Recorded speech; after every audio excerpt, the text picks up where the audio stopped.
सभी मित्रों को नमस्कार, बच्चों को आशीर्वाद। चलिए मित्रों शुरू करते हैं आज का लक्ष्य एक बेहतर भविष्य के लिए में आज हम जानेंगे बैंकिंग सेक्टर के बारे में। जो बच्चे बैंकिंग सेक्टर में जाने की सोच रहे हैं उनके लिए बैंक पीओ यानी प्रोबेशनरी ऑफिसर एक बेहतर विकल्प हो सकता है, क्योंकि इस जॉब में बहुत ज़्यादा मान सम्मान इज्जत तो है ही, सैलरी भी बहुत अच्छी है और प्रमोशन भी बहुत जल्दी होता है।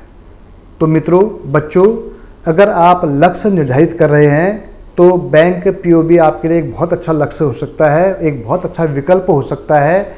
चलिए इसके बारे में आप डिटेल में जानेंगे कि बैंक पीओ के लिए क्वालिफिकेशन क्या होती है और एज लिमिट क्या रहती है, सिलेक्शन प्रोसीजर क्या रहता है और पोस्ट कौन कौन सी होती है। यानी अगर आपका सिलेक्शन बैंक पीओ के लिए होता है तो आप किन किन पदों में पहुंच सकते हैं, ये सब डिटेल में जानते हैं। सबसे पहले हम बात करते हैं क्वालिफिकेशन की। तो बहुत सारे बच्चे पूछते हैं, सर अगर मुझे बैंकिंग सेक्टर में जाना है तो क्या मैं मैथ लूँ या कॉमर्स लूँ? तो ऐसा कुछ भी नहीं है। जिन बच्चों ने किसी भी स्ट्रीम में, चाहे बीए हो, बीकॉम हो, बीएससी हो, किसी भी स्ट्रीम में अगर ग्रेजुएशन किया हुआ है, डिग्री कोर्स से किया हुआ है, तो वो बैंक पीओ का एग्ज़ाम दे सकता है। एज लिमिट की बात करते हैं तो जनरल कैंडिडेट के लिए 21 से 30 साल इसमें एज लिमिट रहती है और ओबीसी के लिए 21 से 33 साल और एससी एसटी के लिए 21 से 35 साल इसमें एज लिमिट है। सिलेक्शन प्रोसीजर की बात करते हैं तो उसमें 3 चरणों में एग्ज़ाम होता है। पहला होता है प्री, दूसरा होता है मेंस और तीसरा होता है इंटरव्यू। प्री जो एग्ज़ाम होता है वो केवल क्वालिफाई होता है, यानी उसमें केवल आपको पास होना होता है, उसके नंबर मेंस में ऐड नहीं होते हैं।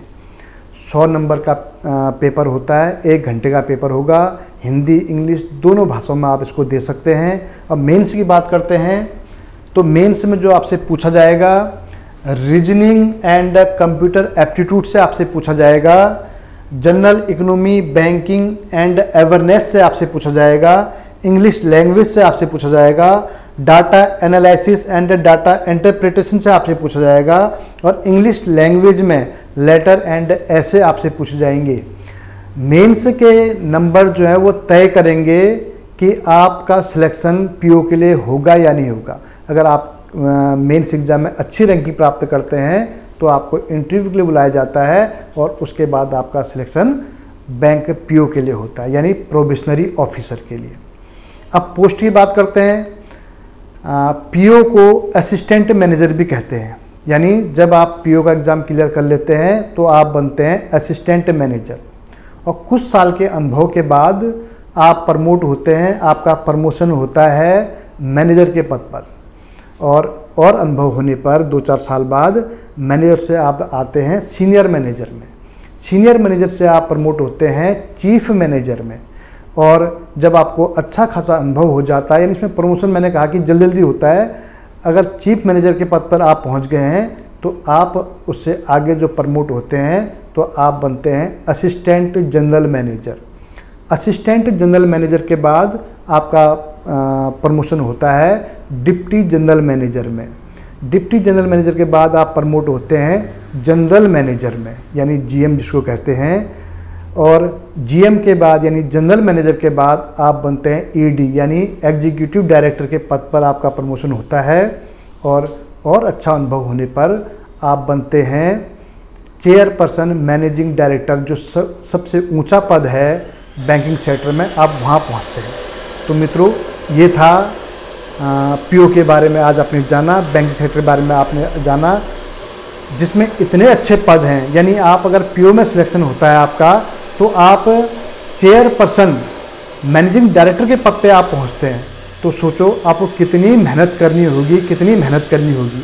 मैं फिर वही बात कहता हूं कि आपको 15 घंटे 16 घंटे पढ़ाई करनी ही होगी, एकदम से नहीं होगा। आप पहले 1 घंटा शुरू कीजिए, अपने टाइम को बढ़ाइए, 2 घंटा कीजिए, 3 घंटा कीजिए, 4 घंटा कीजिए, उसको टाइम को बढ़ाओ और रेगुलर रहो, रेगुलर पढ़ाई करो। और मुझे पूरा यकीन है अगर आपने जो लक्ष्य निर्धारित कर रखा है, अगर आप उसके लिए पूरी ईमानदारी से पढ़ाई कर रहे हैं तो आपको ज़रूर वो लक्ष्य मिलेगा। आज का गुरु मंत्र रहेगा मेरी ओर से, आज का गुरु मंत्र है, घरों की दीवारों में घोड़े की तस्वीर लगाने से कुछ नहीं होगा।